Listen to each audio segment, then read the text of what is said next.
ये वही उत्तर प्रदेश है जो 2017 के पहले गरीब कल्याणकारी योजनाओं में सबसे पीछे माना जाता था। 2017 में आने के बाद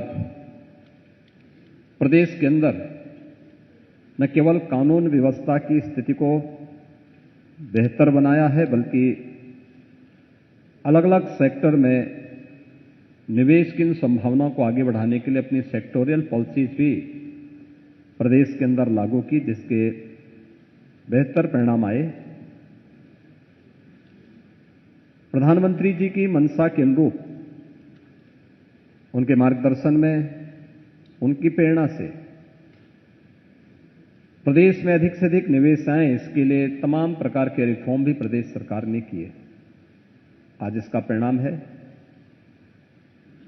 कि 2015-16 में उत्तर प्रदेश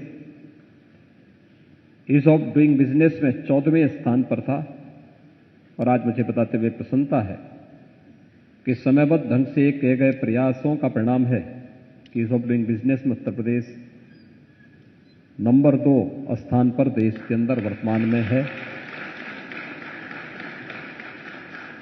उत्तर प्रदेश आज देश की एक बड़ी अर्थव्यवस्था के रूप में आगे बढ़ रहा है। मुझे याद है जब 2017 में हमारी सरकार आई थी, तब राज्य का कुल बजट, वार्षिक बजट मात्र 2 लाख करोड़ रुपए का था। और मुझे स्वयं इस चीज को लेकर के कि इतनी बड़ी आबादी के राज्य में 2 लाख करोड़ रुपए से हम यहां पर किन अवस्थापना सुविधाओं का विकास कर पाएंगे, गरीब कल्याणकारी कौन सी योजनाओं को आगे बढ़ा पाएंगे। हमने प्रदेश के रिसोर्सेस को बढ़ाए, यहां के राजस्व को बढ़ाने में, और फिर प्रदेश के अन्य कार्यक्रमों को आगे बढ़ाने का कार्य किया।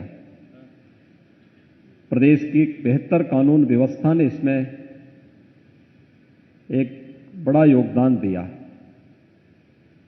विगत 4.5 पौने 5 वर्ष के अंदर उत्तर प्रदेश में एक भी दंगा न होना, उत्तर प्रदेश के अंदर चल रही तमाम उस प्रकार की विसंगतियों को जो उत्तर प्रदेश के विकास में और उत्तर प्रदेश में निवेश में सबसे बड़ी बाधा थी, उसे एक समयबद्ध तरीके से हम लोगों ने प्रदेश से दूर करते हुए निवेश के लिए निवेश मित्र पोर्टल गठित किया।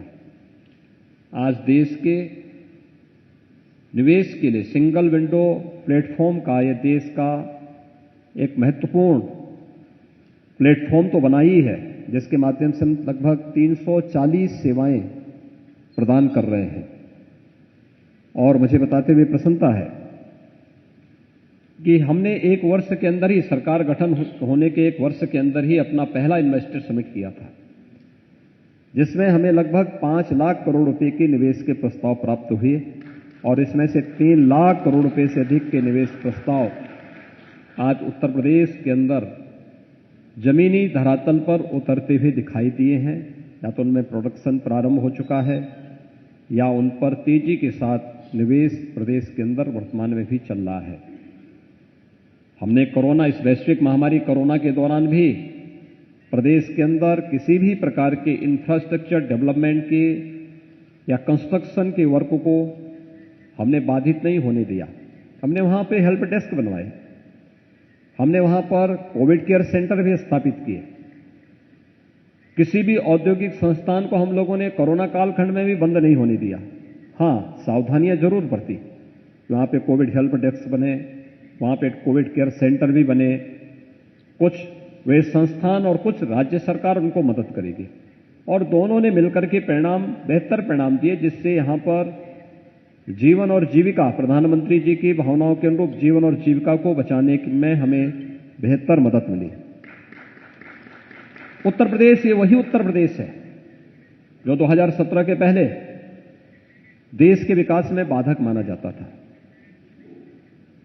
ये वही उत्तर प्रदेश है जो 2017 के पहले गरीब कल्याणकारी योजनाओं में सबसे पीछे माना जाता था। लेकिन आज देश के अंदर चलने वाली केंद्र और राज्य सरकार की इन सभी योजनाओं में उत्तर प्रदेश अग्रणी भूमिका के साथ कार्य कर रहा है।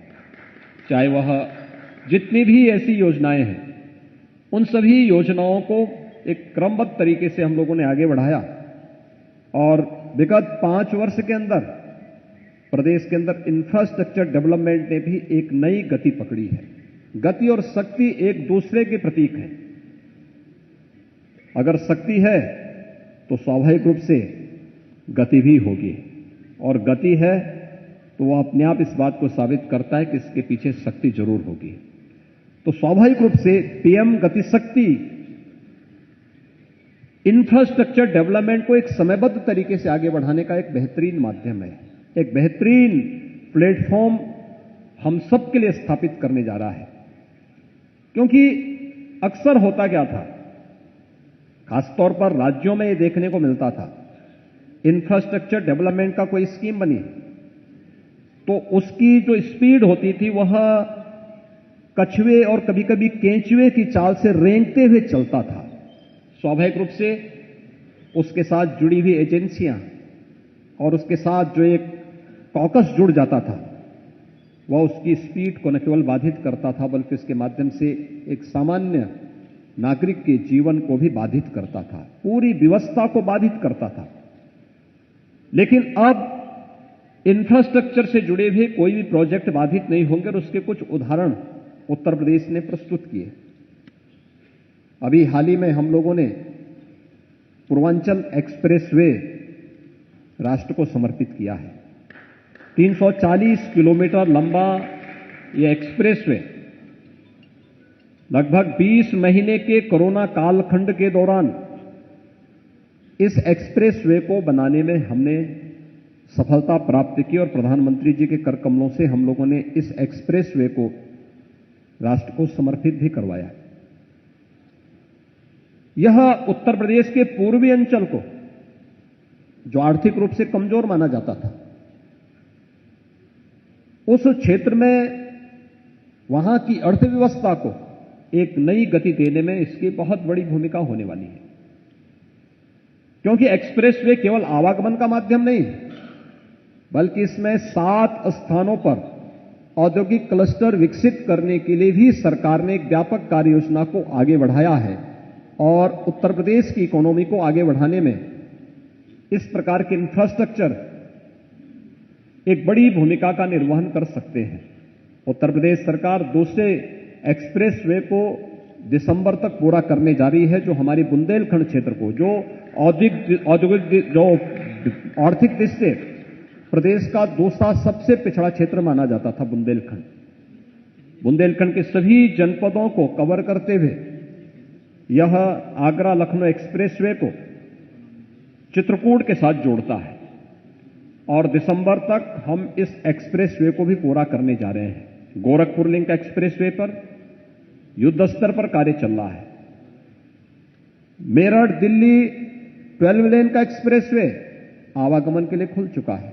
आज आप देखते होंगे, दिल्ली से आप मेरठ आना चाहते हैं, 3 साल 4 साल पहले अगर कोई जाता था उसको 3 से 4 घंटे लगते थे। आज आप जाइए दिल्ली से मेरठ, 45 मिनट के अंदर आप दिल्ली से चल करके मेरठ के अंदर आप अपने गंतव्य तक पहुंच सकते हैं।